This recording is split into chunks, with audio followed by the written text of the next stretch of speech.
আদালত rule issue করেছেন এবং রুলের টার্মটা ছিল এই মর্মে, বাংলাদেশ ব্যাংক যাতে বেক্সিমকো ফার্মাসিউটিক্যাল লিমিটেড এবং অন্য সকল বিজনেস প্রতিষ্ঠান মানে ব্যবসায়িক প্রতিষ্ঠান অফ বেক্সিমকো গ্রুপ এবং সালমান এফ রহমানের মালিকানাধীন প্রতিষ্ঠানের লোন সংক্রান্ত ব্যাপারে তথ্য প্রদান করেন,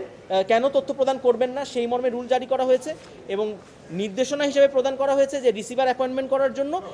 সকল বেক্সিমকো গ্রুপের সকল কোম্পানির এবং নির্দেশনা প্রদান করা হয়েছে বাংলাদেশ ব্যাংক যেন এই পাচারকৃত অর্থ বেক্সিমকো গ্রুপের ফেরত আনার জন্য রিপোর্ট পেশ করে।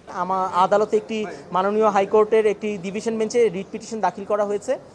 এবং তার প্রেক্ষিতে মাননীয় বিচারপতি এ কে এম আসাদুজ্জামান এবং মাননীয় বিচারপতি মাহুল ইসলাম কোর্টে শুনানি গ্রহণ করার পরে এটি দাখিল করেছিলেন আমাদের মাননীয় সুপ্রিম কোর্টের senior advocate Masud Sobhan sir এবং তার শুনানি গ্রহণ করার পরে এবং রাষ্ট্রপক্ষের শুনানি আনতে আদালত রুল ইস্যু করেছেন এবং রুলের টার্মটা ছিল এই মর্মে, কেন বেক্সিমকো গ্রুপ এবং সালমান এফ রহমানের মালিকানাধীন প্রতিষ্ঠানের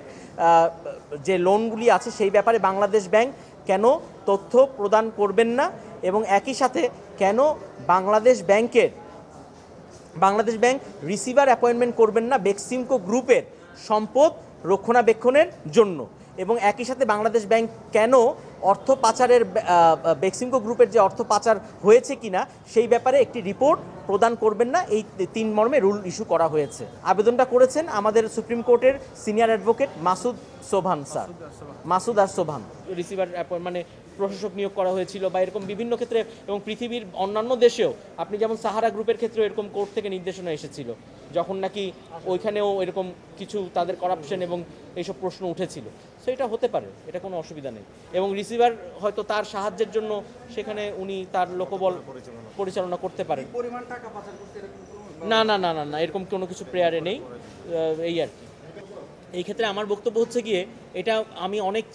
নিউজেই এসেছে দেখেছি, কিন্তু উনি তো এই ব্যাপারে কোনো দরখাস্ত দিয়ে আদালতের কাছে আবেদন জানাননি। ওনাকে তো সেটা প্রপারলি দরখাস্ত আকারে প্রদান মানে দাখিল করার মাধ্যমে সেরকম তথ্য দিয়ে যে আমি এত টাকা দিব বা এত টাকা জমা দিব সেই মর্মে নির্দিষ্টভাবে আবেদন করলে তখন সে ব্যাপারে আদালত নির্দেশনা দিতে পারে। এই মুহূর্তে এই সাবজুডিস ম্যাটারে তো আমার আসলে বলার কিছু নেই। আদেশটা হচ্ছে গিয়ে রুল ইস্যু করা হয়েছে যে বাংলাদেশ ব্যাংক যাতে বেক্সিমকো ফার্মাসিউটিক্যাল লিমিটেড এবং অন্য সকল বিজনেস প্রতিষ্ঠান মানে ব্যবসায়িক প্রতিষ্ঠান অফ বেক্সিমকো গ্রুপ এবং সালমান এফ রহমানের মালিকানাধীন প্রতিষ্ঠানের লোন সংক্রান্ত ব্যাপারে তথ্য প্রদান করেন, কেন তথ্য প্রদান করবেন না সেই মর্মে রুল জারি করা হয়েছে এবং নির্দেশনা হিসেবে প্রদান করা হয়েছে যে রিসিভার অ্যাপয়েন্টমেন্ট করার জন্য সকল বেক্সিমকো গ্রুপের সকল কোম্পানির এবং